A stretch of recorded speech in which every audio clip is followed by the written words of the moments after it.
The phone rang at 2:17 in the morning. I know the exact time because I was staring at the clock when it happened, counting the minutes until I could reasonably call it insomnia and just get up. My wife, Sarah, was sleeping beside me, her breathing soft and steady like it had been for 32 years of marriage. The sound of the phone shattered that peace like a brick through stained glass. Sarah stirred but didn't wake. I grabbed my cell off the nightstand before the second ring, my heart already pounding the way every parent does when the phone rings in the dead of night. You never think it's good news. You think accident, hospital, police, dad? It was Kyle, my son. 28 years old, college educated, working at a tech startup in Austin. My firstborn. The kid I'd taught to ride a bike, to throw a curveball, to change a tire. The young man I'd helped move into 4 different apartments, co-signed a car loan for, bailed out of minor scrapes more times than I cared to count. Kyle? My voice came out rough, thick with sleep and worry. What's wrong? Are you okay? Dad, I'm fine. I'm sorry to call so late, but he paused, and I could hear something in his voice. Not fear, not pain. Something else. Something that made the hair on the back of my neck stand up. I need your help. I sat up in bed, careful not to jostle Sarah. What kind of help? What happened? I need money. I need it now, tonight. It's an emergency. My mind raced through possibilities. Medical emergency? Legal trouble? How much are we talking about? $25,000. The number hit me like a physical thing. I actually pulled the phone away from my ear and looked at it like the screen would somehow explain what I'd just heard. 25,000? I repeated. Sarah shifted beside me, and I lowered my voice. Kyle, what the hell is going on? Are you in trouble? Dad, I can't explain everything right now. I really need you to do this for me. I need you to wire me the money tonight, like within the next hour. Something was wrong. Not wrong like he was hurt or in danger, wrong like something in his voice, in the way he was talking to me. In 28 years, I'd learned to read my son. This wasn't panic. This was something else entirely. Kyle, I'm not wiring you $25,000 in the middle of the night without knowing why. Are you being threatened? Are you in some kind of trouble with... No, Dad, nothing like that. Jesus, I just need you to trust me on this. There's an opportunity, a business thing, and I need to move fast. I'll explain everything later, but right now I just need you to do this. Business opportunity. At 2 a.m. I'd been in business for 35 years. Started with a small construction company when Kyle was just a baby. Built it up from nothing, employed 43 people at our peak. I knew what business opportunities looked like. And they didn't come with phone calls at 2 in the morning demanding cash transfers. What kind of business opportunity requires 25 grand at 2 in the morning? Dad, please. I don't have time to explain. I need this. Can you do it or not? There it was, that edge in his voice. Not desperation, impatience, like I was being difficult. Like I was the problem. I thought about getting out of bed, going downstairs, having this conversation where I wouldn't wake Sarah, but something kept me there. Sitting in the dark, holding that phone. Kyle, you need to talk to me. You need to tell me what's going on. Why? Why do I need to explain everything to you? It's not like it's your money I'm asking for. Wait, no, that came out wrong. He caught himself, but the words were already out there, hanging in the air between Texas and home. I just meant, look, you've always helped me before. Why is this different? I closed my eyes, took a breath, counted to 5. Because you've never called me at 2 in the morning demanding $25,000. That's why it's different. I'm not demanding. I'm asking. I'm your son, and I'm asking for help. And I'm your father, and I'm asking for an explanation. Silence. I could hear something in the background on his end, music, maybe voices. Was he at a bar? A party? You know what? Forget it. His voice changed, went cold. I should have known you'd make this difficult. I should have called someone else. Someone else. I felt something twist in my chest. Kyle, if you're in actual trouble, I'm not in trouble. God, why do you always assume the worst? Maybe I'm just trying to do something with my life. Maybe I'm trying to make something of myself, and I thought my own father would support that. The accusation stung more than it should have. I'd always supported him. Hadn't I? Paid for his education, helped him when he was between jobs, given him advice when he asked for it, and sometimes when he didn't. I've always supported you, I said quietly. Right, as long as I do things your way. As long as I ask permission and explain myself like I'm still 12 years old. That's not fair, isn't it? You know what, Dad? Just forget I called. I'll figure it out myself. Kyle. Wait. The line went dead. I sat there in the darkness, holding the phone, feeling like I just failed some kind of test I didn't know. I was taking. Sarah's voice came soft from beside me. What was that about? Kyle needs money. How much? 25,000. At 2 a.m. for some business opportunity he won't explain. Sarah was quiet for a moment. Then she reached over and turned on the bedside lamp. We both squinted in the sudden brightness. She sat up, her gray hair mussed from sleep, her eyes sharp and clear despite the hour. What did you tell him? I told him I needed to know what it was for. He hung up on me. Sarah studied my face. After 32 years, she could read me better than anyone. What are you thinking? I didn't answer right away. I was thinking about a lot of things. About Kyle at 6 years old, crying because he'd struck out in Little League, and me taking him for ice cream after telling him it was okay to fail sometimes. About Kyle at 16, wrecking my truck and being terrified to tell me, and me being so relieved he was okay that I barely cared about the truck. About Kyle at 23, dropping out of grad school, and me biting back every disappointed word because I didn't want to be that kind of father. I was thinking about all the times I'd said yes, all the times I'd helped, all the times I'd been there, and I was thinking about that edge in his voice, that impatience, that assumption that I would just do what he wanted because he was my son and that's what fathers did. I'm thinking, I said slowly, that something's not right. Sarah nodded. She didn't argue. She knew. What are you going to do? I looked at my phone. No callback, no text. Just silence. I don't know yet. But that was a lie. I was already starting to know. I was already starting to form the shape of something in my mind, something that scared me a little. Something that felt like standing at the edge of a cliff. I thought about my own father. Dead now 15 years, but still the strongest presence in my life. He'd been a hard man, fair but hard, and he'd taught me that love sometimes meant saying no. That being a father wasn't about being liked, it was about doing right by your kids, even when they hated you for it. I'd spent 28 years trying not to be him. Trying to be softer, kinder, more understanding. The kind of dad who was also a friend. And where had that gotten me? A son who called at 2 a.m. demanding money and hung up when I asked questions. I didn't sleep the rest of that night. I lay in the dark, listening to Sarah's breathing return to its steady rhythm, and I thought about Kyle, about the man he'd become, about the man I'd helped him become, and I thought about what I was going to do about it. When the morning light started filtering through the curtains, I got up, made coffee, stood at the kitchen window looking out at the backyard where Kyle used to play as a kid.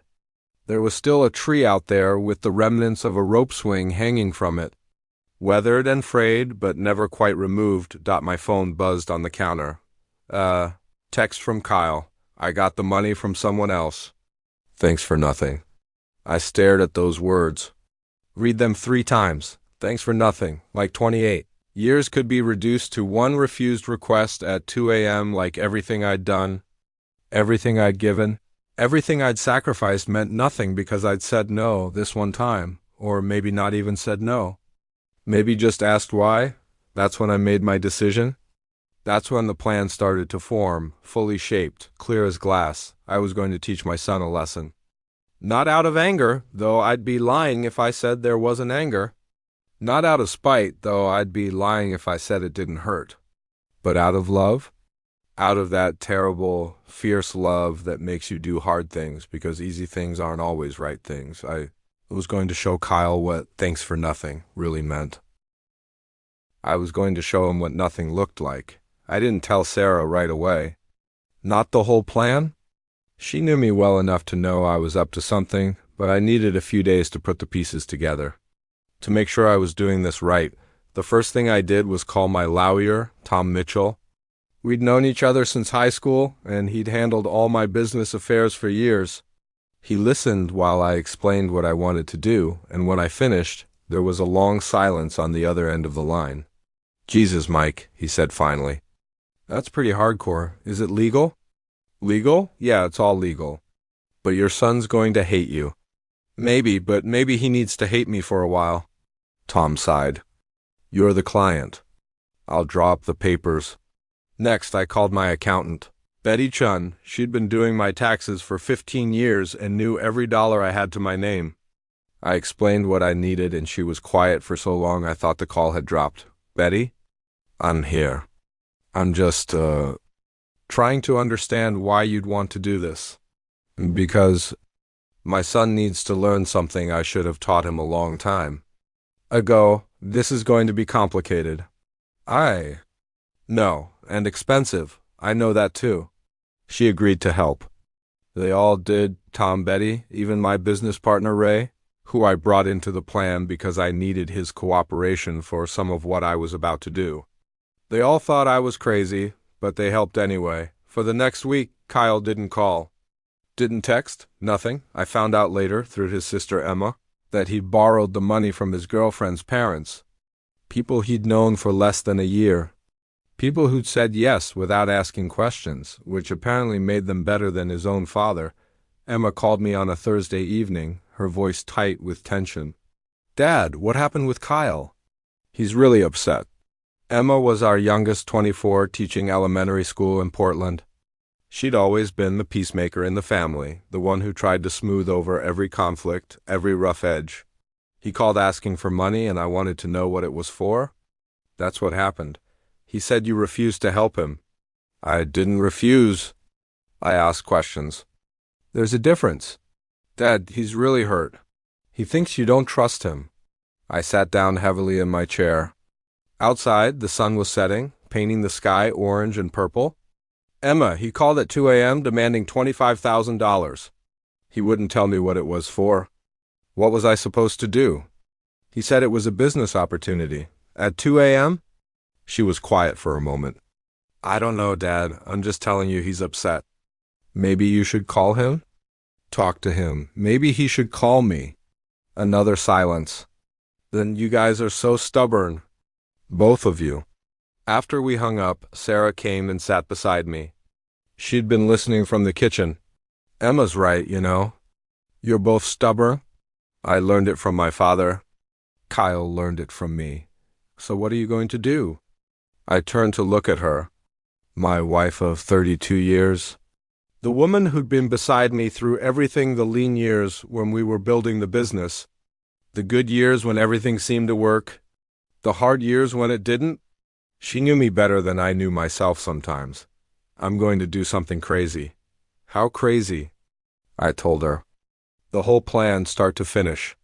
When I was done, her face had gone pale. Mike, you can't. That's too much, is it?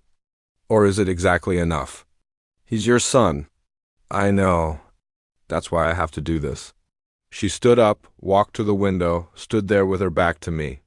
Her shoulders were shaking, and I realized she was crying. I went to her, put my arms around her from behind. Sarah, I'm scared, she whispered. I'm scared you're going to lose him. I'm scared I've already lost him. I'm scared I lost him somewhere along the way and didn't even notice. What if this makes it worse? What if doing nothing makes it worse? She turned in my arms, looked up at me with tears on her face. What if he never forgives you? Then at least I'll know I tried. At least I'll know I didn't just keep saying yes until yes meant nothing anymore. She held me tight, her face against my chest, and we stood there as the light faded outside and the room grew dark around us. 3 days later, the plan was in motion. Tom called Kyle and requested a meeting. Professional, formal, nothing about me. Just a lawyer needing to discuss some family business matters. Kyle agreed. Probably thinking it was about an inheritance or something routine, the meeting was set for the following Tuesday at 2 p.m. in Tom's downtown office. I spent those days putting everything in place. Transferring funds, updating accounts, making phone calls, signing papers. Every time I did something, every time I took another step, I felt like I was walking further out on that cliff edge. Sarah watched me with worried eyes, but didn't try to stop me. That's how I knew, deep down, that she thought maybe I was right. Maybe this was necessary. Emma called twice more, trying to mediate. Kyle had apparently been complaining to her, painting me as unreasonable, controlling, stuck in the past. It hurt to hear it secondhand, but it also confirmed what I already knew. My son didn't understand. He didn't understand sacrifice. He didn't understand what it meant to work for something, to build something from nothing, to earn rather than expect, and whose fault was that? Mine. It was mine. I'd made him that way. I'd said yes too many times. I'd smoothed the path too often. I'd taken every rough edge off his life until he didn't know what rough felt like anymore. Tuesday came. Kyle showed up at Tom's office wearing jeans and a t-shirt, looking confused and a little annoyed. Tom greeted him, offered coffee, made small talk. Then he got down to business. Kyle, I've asked you here to discuss some changes your father is making to his estate and financial arrangements. Kyle frowned. Estate? Is Dad sick? No, nothing like that. But he's 63 years old, and he's decided it's time to make some adjustments to his planning. Okay, what kind of adjustments? Tom slid a folder across the desk. Your father is implementing what's called a financial independence initiative for his adult children. Essentially, he's restructuring his assets and clarifying the terms under which he'll provide financial support going forward. Kyle opened the folder. Started reading. I knew what he was seeing because I'd reviewed the documents a dozen times. He was seeing that every loan I'd ever given him, and there had been many, was now being called due. Not immediately, but within 12 months. Every co-signed loan, every credit card I'd backed, every informal IOU, all documented and formalized. He was seeing that his name had been removed as a beneficiary on my life insurance policies pending demonstration of financial responsibility and independence. He was seeing that the informal trust I'd set up for both kids, the one they knew about, the one they'd been expecting to eventually receive, that was being restructured with strict terms about self-sufficiency and earned inheritance. He was seeing that I'd formally assigned monetary values to every major financial help I'd given him since he turned 18. Not charging him, not demanding payment, just acknowledging. Making it visible. Making it real. The total came to $127,000. His face went white as he read. What the hell is this? Tom kept his voice professional, neutral. As I said, your father is restructuring his financial approach to supporting his adult children. He wants to encourage independence and self-sufficiency. This is because I asked for money, isn't it? This is because I called him that night. Your father's decisions are his own. He's asked me to implement these changes. Kyle stood up suddenly, the chair scraping loud against the floor. This is insane. Where is he? Is he here? Your father thought it would be better if I handled this conversation. Better for who? Jesus Christ. Kyle was pacing now, the papers clutched in his hand. So what, he's cutting me off? Because I asked for help one time? He's not cutting you off. He's redefining the terms of his support. Kyle laughed, but it wasn't a happy sound. Redefining. That's one way to put it. You know what this is? This is manipulation. This is him trying to control me. Tom didn't respond to that. He just sat there, patient and professional, letting Kyle spiral. I need to talk to him. Your father expected you'd want to. He's asked me to give you this. Tom handed over a sealed envelope. Kyle tore it open. Inside was a letter, handwritten on my personal stationery. I'd spent hours on that letter, writing and rewriting, trying to get it right. I knew what it said. I'd memorized every word. Kyle, by now Tom has shown you the paperwork. I expect you're angry. That's okay. You have a right to be. I want you to understand something. This isn't punishment. This is love. For 28 years, I've been your safety net. Every time you've stumbled, I've caught you. Every time you've needed something, I've provided it. I thought that's what good fathers did. I thought I was helping you, but that call at 2 a.m. made me realize something. I haven't been helping you. I've been hurting you. I've been teaching you that someone will always be there to fix things, to provide things, to make things easy. And life isn't easy, Kyle. Life is hard, and it requires you to be strong, and I've been making you weak. You told me thanks for nothing. You have no idea how much that hurt. Not because it was cruel, though it was, but because it was true. All my helping, all my providing, all my being there, it added up to nothing. Because I never taught you the one thing that mattered most. I never taught you what it means to stand on your own. So that's what I'm doing now. I'm stepping back. Not away, I'll always be your father. But back. Enough to let you feel the weight of your own life. Enough to let you carry your own burdens. Enough to let you be the man I know you can be if I just get out of your way. You might hate me for this. You probably will, at least for a while. That's okay too. I'd rather have you hate me and be strong than love me and be weak. This isn't about the money you asked for. This is about all the times I said yes when I should have said no. This is about all the times I caught you when I should have let you fall. This is about me finally being the father you need instead of the father you want. I love you, son. More than you know. And that's exactly why I'm doing this. Dated included one more thing in that envelope. A check for $25,000, the amount he'd asked for that night, but there was a note clipped to it. This is what you wanted. But wanting something and needing something aren't the same thing. If you cash this check, all the terms Tom discussed are immediately in effect. If you don't cash it, if you tear it up and throw it away, we can talk. Your choice. Tom told me later what happened next. Kyle read the letter twice. Looked at the check. Read the letter again. Then he left without saying a word, taking everything with him. For 3 days, I didn't hear anything. Those were the longest 3 days of my life. I jumped every time my phone made a sound. Checked my email constantly. Lay awake at night wondering if I'd made a terrible mistake. Sarah held my hand and didn't say, "I told you so," which I loved her for. On the 4th day, Emma called. She was crying. "Dad," Kyle called me. "He's really upset. He says you've disowned him." "I haven't disowned him. I've asked him to grow up. He thinks you don't love him anymore. Then he's not as smart as I thought he was." "Dad," Emma, "I love your brother more than my own life. That's why I'm doing this. Someday he'll understand that. Maybe you will too. I'm not taking sides.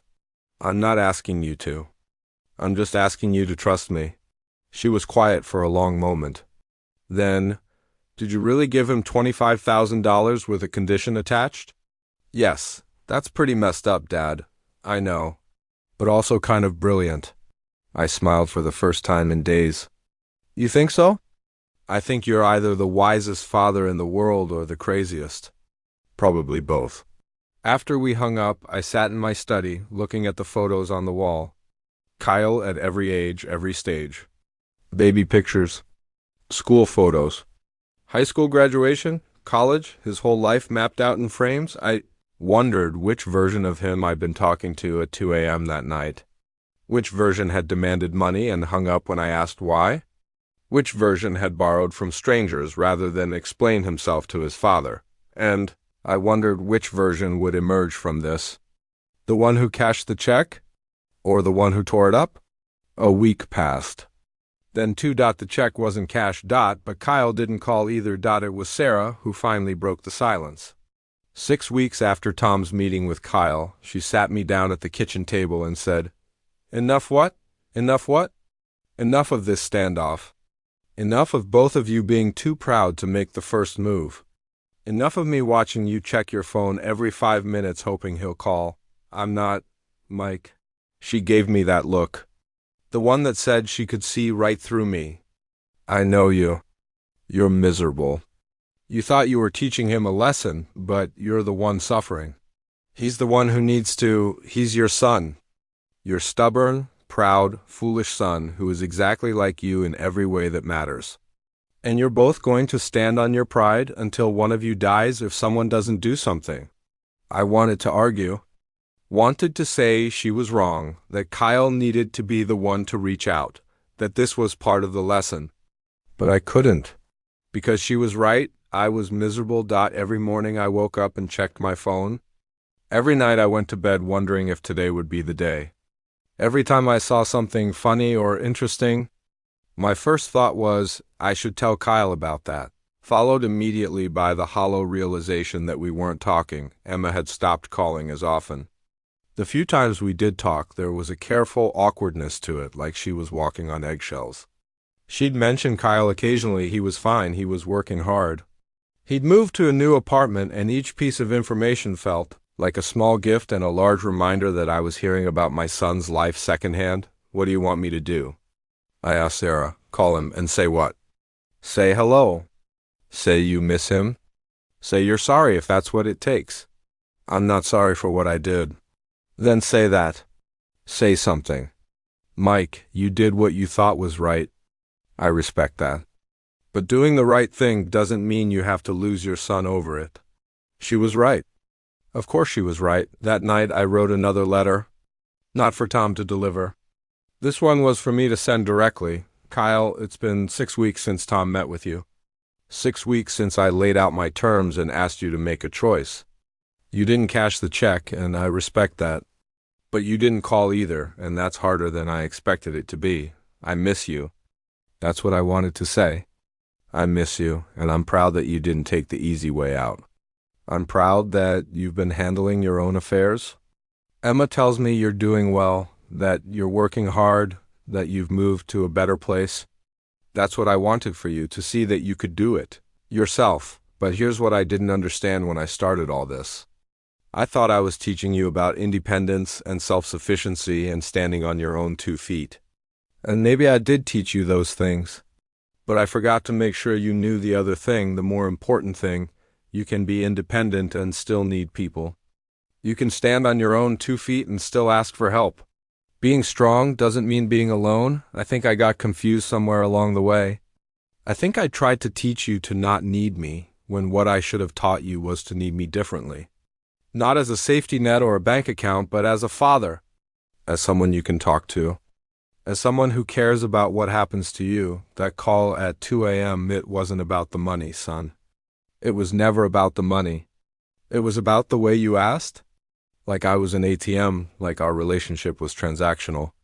Like 28 years could be reduced to a wire transfer. I wanted to wake you up to something. But maybe I'm the one who needed waking up. I'm not taking back what I did. I still think it was necessary. But I am saying this, I don't want to lose you over it. I don't want my lesson to cost me my son. Call me.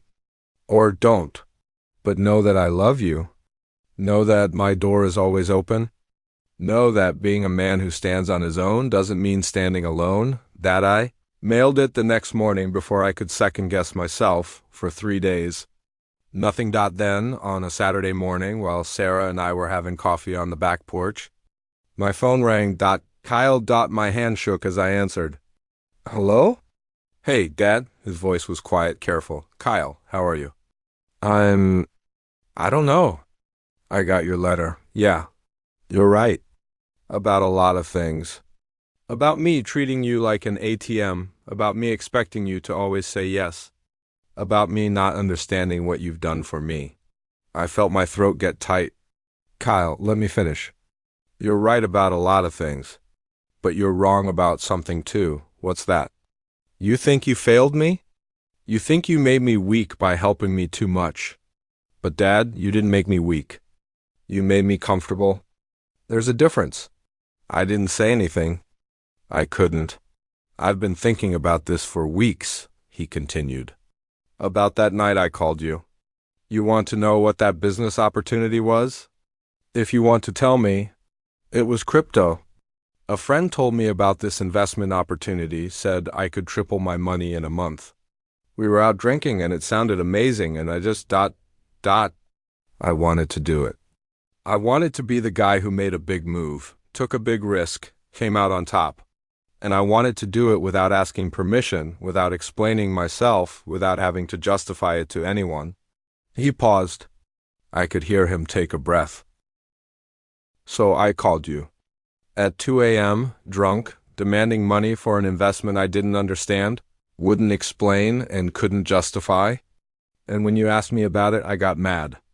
Because deep down, I knew it was stupid, and I didn't want to hear you say it. Kyle, no, Dad, I need to say this. You asked me what happened to the money. I told Emma I got it from Melissa's parents. That was true. You know what happened to it? I waited. I lost almost all of it. The investment was a scam. I realized it about 3 days after I put the money in, but by then it was too late. $22,000, gone. Just like that, my heart sank. Not because of the money, but because of what it meant. Because of what could have happened if I'd said yes that night. I haven't told Melissa's parents yet, Kyle continued, his voice breaking slightly. I've been working double shifts, taking on extra projects, trying to make enough to pay them back. That's why I moved to a cheaper apartment. That's why I've been working so hard. Kyle, I'm so sorry. Don't be. It's not your fault. It's mine. I made a stupid decision and I'm dealing with the consequences. That's what you wanted, right? For me to deal with consequences? Not like this. Why not? This is what learning feels like, Dad. It hurts. It's supposed to hurt. We were both quiet for a moment. I could hear birds singing in the background on his end, the sound of traffic in the distance. I didn't cash your check, Kyle said finally. I noticed. You know why? Tell me. Because I kept thinking about what you wrote. About wanting something versus needing something. And I realized I didn't need that money that night. I wanted it. I wanted it badly. But I didn't need it. And the difference between those two things is everything, isn't it? Yeah, I said softly. It is. I'm sorry, Dad, for how I talked to you that night. For saying thanks for nothing. For not understanding everything you've done for me my whole life. I'm sorry, too. For not teaching you better. For saying yes too many times. For making things too easy. You were just being a good dad. No, I was being an easy dad. There's a difference. Kyle laughed, but it was a sad sound. We're quite a pair, aren't we? Yeah, we are. Another pause. Then, so what happens now? With all those papers Tom showed me? The loans being called, the insurance changes, all of it? I took a deep breath. This was the moment. The real moment. The one that would define whether I'd been right or just cruel. That's up to you, I said. You want to know the truth? All of that was real. Every word, every document, every legal change. I meant it all. Oh, but I also meant what I wrote in my last letter. About not wanting to lose you. About doors being open. So here's what I'm proposing. You keep working on paying back Melissa's parents. You keep handling your own affairs. You keep being independent. And in return, I'll be here. Not as a bank. Not as a safety net. But as a dad. Someone you can talk to. Someone who cares. Someone who might occasionally give advice you don't ask for because that's what dads do. And the loans? The insurance? We'll talk about it. Not tonight. But someday, when you're ready, when we figured out what our relationship looks like now that you're not a kid anymore. I could hear him crying. Not sobbing, just quiet tears. I've missed you, Dad. I've missed you too, son. More than you know. Can I come visit? Next weekend, maybe? You better.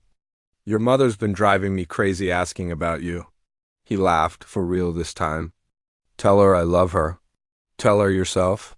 She's sitting right here giving me that look that says I better put you on speaker. I did. And Sarah practically grabbed the phone out of my hand. Kyle Michael Thompson. You tell me right now that you're okay? I'm okay, Mom, I promise. You promise? Because your father has been moping around this house like somebody died, checking his phone every 5 minutes. Sarah, I protested weakly. Don't you Sarah me? You have been. And Kyle, honey, whatever happened between you two, we love you. We always love you. You know that, right? I know, Mom. I love you guys too. They talked for a few more minutes while I sat there, feeling lighter than I had in weeks. When Sarah finally handed the phone back to me, her eyes were wet. Next Saturday, I told Kyle. Come for dinner. Come early. We'll talk. I'll be there. After we hung up, Sarah and I sat on the porch in silence for a long time, holding hands like we used to when we were young. The morning sun was warm on our faces, and somewhere in the distance, a dog was barking. You did it, she said finally. Did what? What you set out to do. You woke him up. Maybe, or maybe I just almost lost him and got lucky. Maybe both. I thought about that. About luck and intention, about plans and consequences, about all the ways things could have gone wrong and didn't. Sarah? Yeah? Thank you for not leaving me when I was being an idiot. She smiled. You're welcome, but you're not out of the woods yet. You still have to figure out what comes next. She was right. The hard part wasn't over. In some ways, it was just beginning. The week leading up to Kyle's visit was strange. I found myself nervous, like I was preparing for a first date or a job interview. Sarah caught me cleaning the garage on Thursday afternoon, organizing tools that were already organized. He's your son, she reminded me. Not a stranger. I know, but it feels different now. Like we're starting over. Maybe you are. Maybe that's okay. Saturday came. Kyle's car pulled into the driveway at 11 a.m., 3 hours earlier than we'd agreed. I watched from the kitchen window as he sat in his car for a full minute before getting out. He looked thinner, tired, older somehow. I met him at the door. For a second, we just stood there, looking at each other. Then Kyle stepped forward and hugged me hard and tight, and I hugged him back. We stood there in the doorway like that for a long time, not saying anything, just holding on. I'm sorry, he said into my shoulder. Me too. When we finally pulled apart, both of us had wet eyes. Sarah appeared from the kitchen, took one look at us, and pulled Kyle into her own embrace. My boy, she whispered. My sweet boy. We moved to the living room. Sarah brought coffee and the banana bread she'd made that morning, Kyle's favorite. For a while, we just sat and talked about nothing important. His new apartment. The weather in Austin. Emma's latest teaching stories. Small talk, safe talk, warming up. Finally, Kyle set down his coffee cup and looked at me. We should talk about the real stuff. Yeah, we should. He pulled out a folder from his bag. Inside were all the papers Tom had given him, along with notes in Kyle's handwriting, calculations, dates. I've been working on a plan, he said, to address everything in these documents. The loans, the co-signed accounts, all of it. He spread papers across the coffee table. I leaned forward, and what I saw surprised me. He'd broken down every debt, every obligation, created a payment schedule, researched interest rates, calculated timelines. It was thorough. It was responsible. It was the work of someone taking his situation seriously. I can pay you back $1,200 a month, he said. It'll take me about 8 years to clear everything, but I can do it. I've already started. I made the first payment this week, transferred it to your account. I pulled out my phone, checked my banking app. There it was. $1,200 deposited 3 days ago. Kyle, you didn't have to. Yes, I did. That's the whole point, isn't it? You were right, Dad. I've been treating you like a bank. Like money was just something that appeared when I needed it. I never thought about where it came from, what it cost you, what you had to do to earn it. He ran his hand through his hair, a gesture I recognized from when he was little and trying to explain something difficult. You want to know what the worst part of the last 6 weeks has been? Not the money I lost, not working extra shifts, not even the fight with you. It was realizing how much I didn't know, how much I'd taken for granted. What do you mean? I mean, I'm 28 years old and I didn't know how to budget. I didn't know how credit card interest worked. I didn't know how to negotiate a rent reduction or fix a leaky faucet or cook anything that didn't come from a delivery app. I didn't know anything because I never had to know. You always handled it or paid for it or fixed it. Sarah was quiet beside me, listening. So I've been learning, Kyle continued. Teaching myself. YouTube videos on basic home repair, library books on personal finance. I bought a slow cooker and learned to meal prep. I negotiated my internet bill down $60 a month. I started tracking every dollar I spend. He laughed, but it wasn't bitter. I feel like I'm going through stuff I should have figured out at 22, but better late than never, right? Right, I said softly. Kyle, I'm proud of you. Don't be proud yet. I've still got a long way to go. Melissa's parents, I told them about the lost money last week. That was the hardest conversation I've ever had. Harder than the one with you, even. How did they take it? Better than I deserved? They were disappointed, obviously. But they also told me they'd rather I was honest than try to hide it. We set up a payment plan. I'm paying them back first, before anything else. It's going to take me 2 years, but I'm going to do it. He looked at me directly. And I need you to let me do this myself. Let me pay you back. Let me figure things out. Let me fail sometimes if that's what it takes. Because that's what you were trying to teach me, right? That's what all of this was about? I felt something heavy and tight in my chest loosen. Yeah, that's what it was about. Then let me learn the lesson. Don't swoop in to save me. Don't offer to help with the payments or forgive the loans or make it easier. I need it to be hard. I need to feel it. Because that's the only way I'm going to really understand. Sarah reached over and squeezed my hand. I looked at Kyle, my son, my stubborn, proud, learning son, and nodded. Okay, but I have a condition. What? You call me. Not about money. Just call. Tell me about your life. Ask for advice if you want it. Let me be your dad, not your bank. Can you do that? I can do that. And one more thing. What?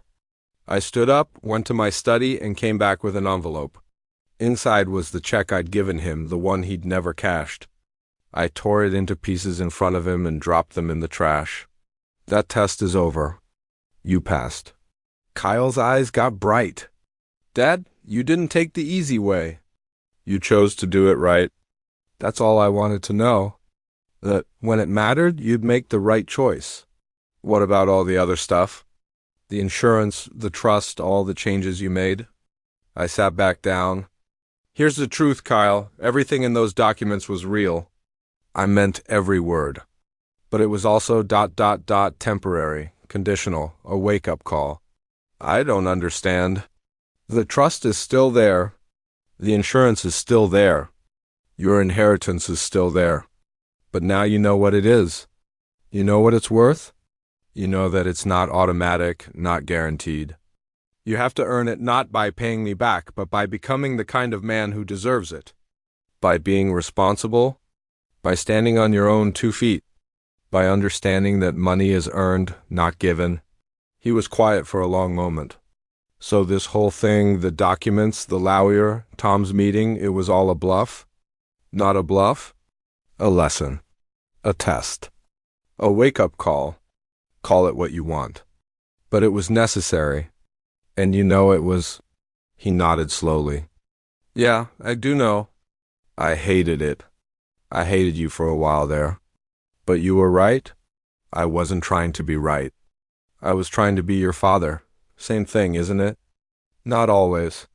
Sometimes being a father means being wrong. Sometimes it means taking risks. Sometimes it means losing your kid's love for a while because you're trying to earn their respect. Sarah stood up suddenly. Okay, enough of this heavy stuff. Kyle, you're staying for dinner. I'm making pot roast. And tomorrow you're helping your father fix the fence in the back that's been falling down for 6 months? No arguments. Kyle looked at me and I shrugged. Your mother has spoken. Yes, ma'am, he said, smiling, that night after dinner. Kyle and I sat on the back porch with beers, watching the sun go down. It was the first time we'd sat like this in years, just the two of us, quiet and comfortable. Dad? Kyle said after a while. Yeah? What made you think of doing all this? The whole elaborate setup with Tom and the documents and everything? I took a sip of my beer, considering. You remember your grandfather? My dad? A little. He died when I was, 13? 13, yeah. You remember what kind of man he was? Hard, strict. I remember being kind of scared of him sometimes. Me too. Even as an adult, even as a father myself, I was still a little scared of him. Because he never let me get away with anything. Never made things easy. Never said yes just because it was easier than saying no. I looked out at the yard, at the tree with the old rope swing. I spent my whole life trying not to be him. Trying to be softer, kinder, more understanding. I wanted you to like me, not fear me. I wanted to be your friend. You are my friend. But I'm also your father. And somewhere along the way, I forgot that those two things aren't always the same. My dad knew that. He was hard on me because he loved me, not in spite of loving me. And I hated him for it sometimes. But you know what? What?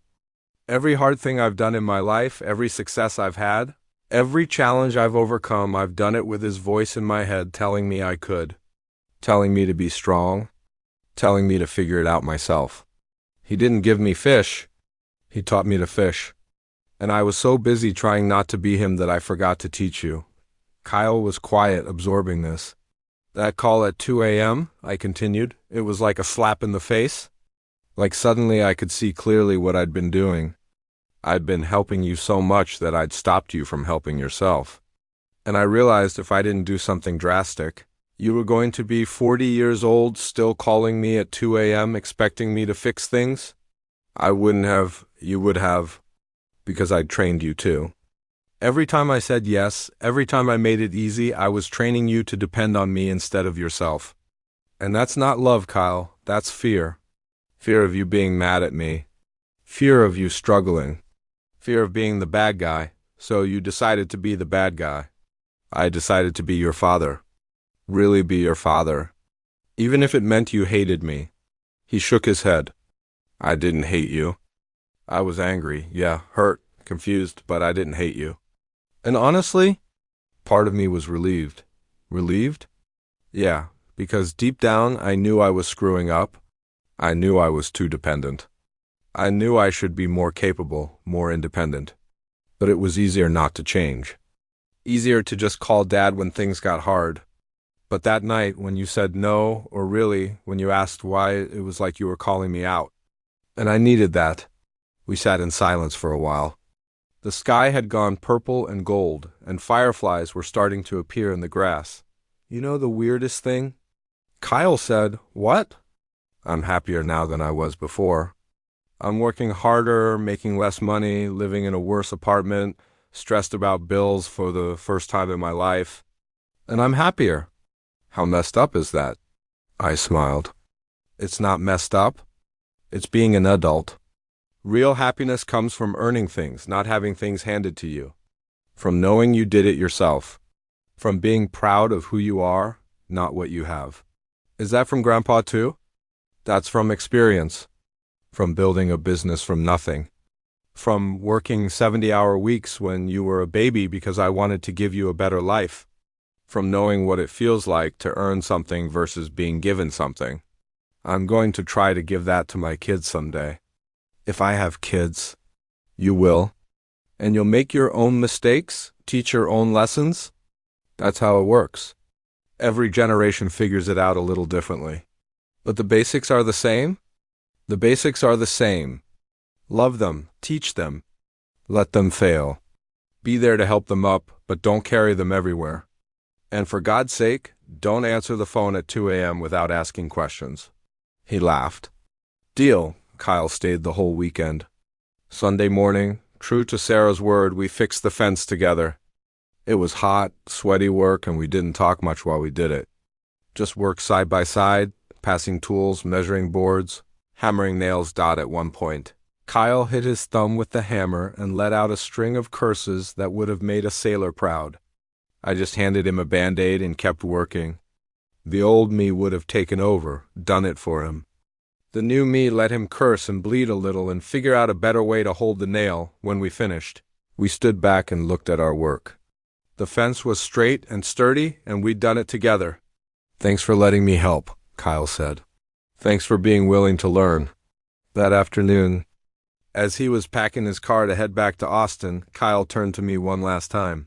Dad? That business opportunity, the crypto thing, yeah? If you'd said yes that night, if you just wired me the money without asking questions, I would have lost your $25,000 too.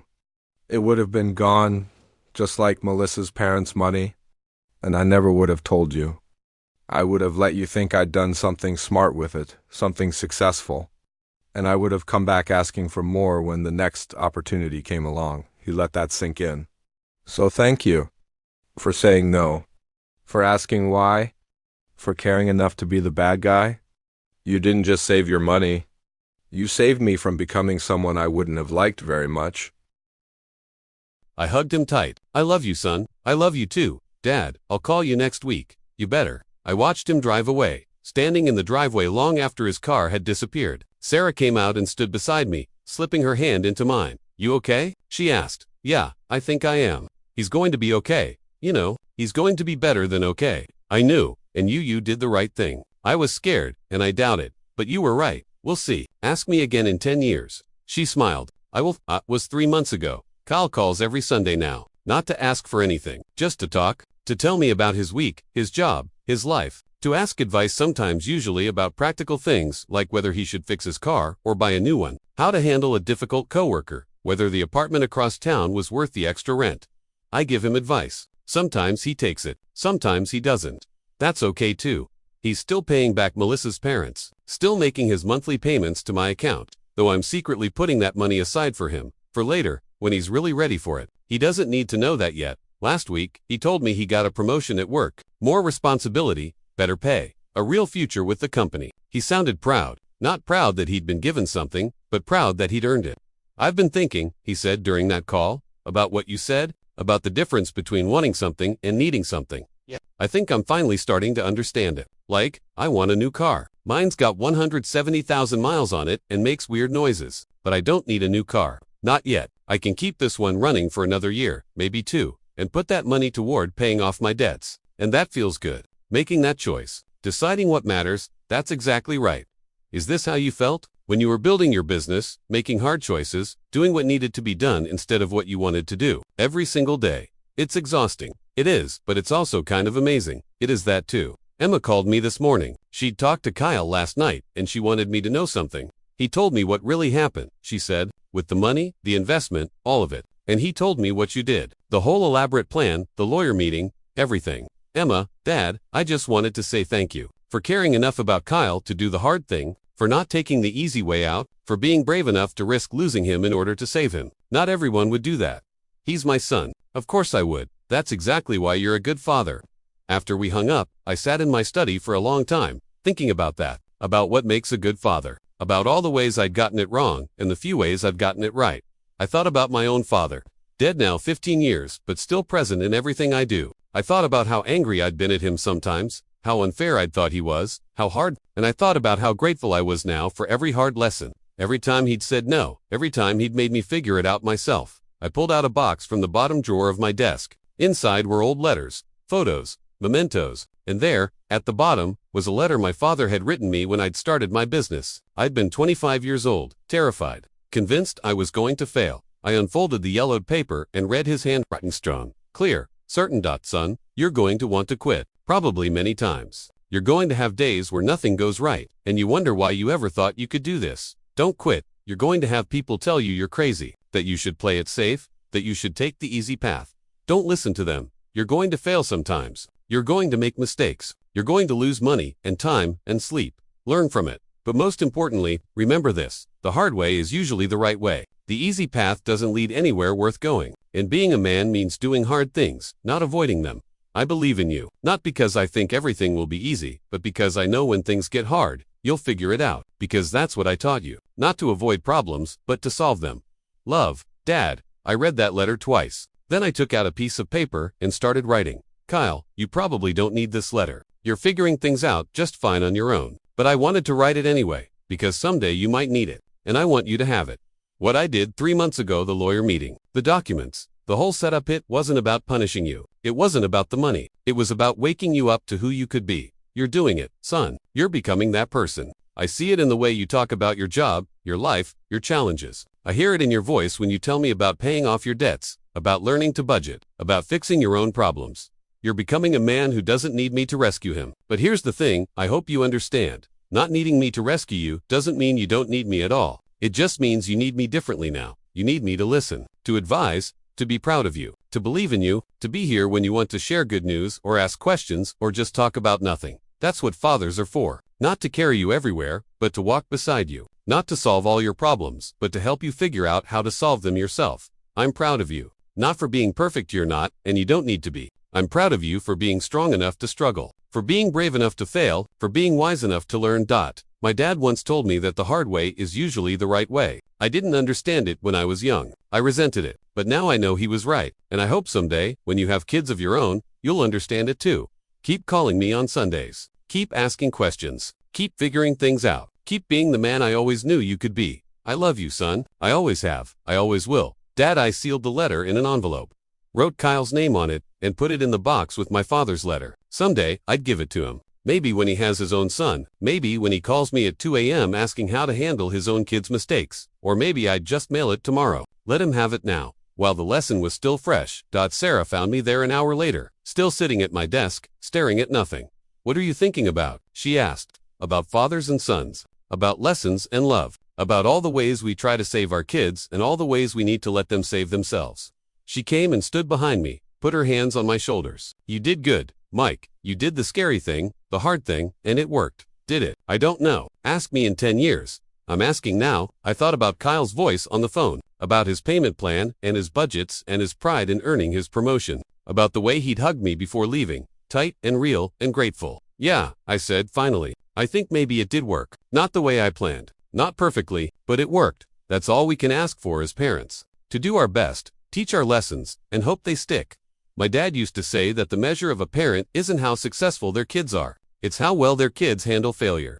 Your dad was a wise man. He was a hard man. Maybe that's the same thing sometimes. I stood up, pulled Sarah close, held her the way I'd been holding her for 32 years. Thank you, I said. For what? For letting me do this? For supporting me even when you were scared. For believing that I knew what I was doing even when I wasn't sure myself. That's what partners do. We believe in each other. That night, lying in bed, I thought about that phone call at 2:17 a.m., the one that had started all of this. The one that had woken me up in more ways than one. If Kyle called me right now, at 2 a.m., what would I do? I'd answer. Of course I'd answer. But I'd ask questions. I'd want to understand. I'd help him think through the problem, not just solve it for him. And if he really needed money, if it was a real emergency, a real crisis, something that couldn't wait, I'd help him. Of course, I'd help him. Because that's what fathers do. But the difference, now the important difference is that Kyle wouldn't call, just expecting me to hand it over. He'd call, expecting to explain himself, to justify it, to have a conversation about it, and that's everything. That's the whole lesson. That's what I'd been trying to teach him. Respect.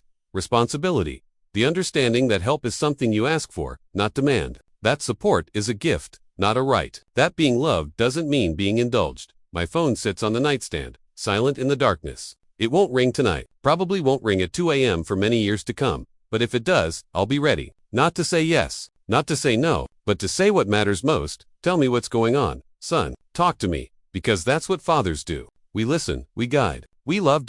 And sometimes, when necessary, we teach hard lessons. Even at 2 a.m., especially at 2 a.m.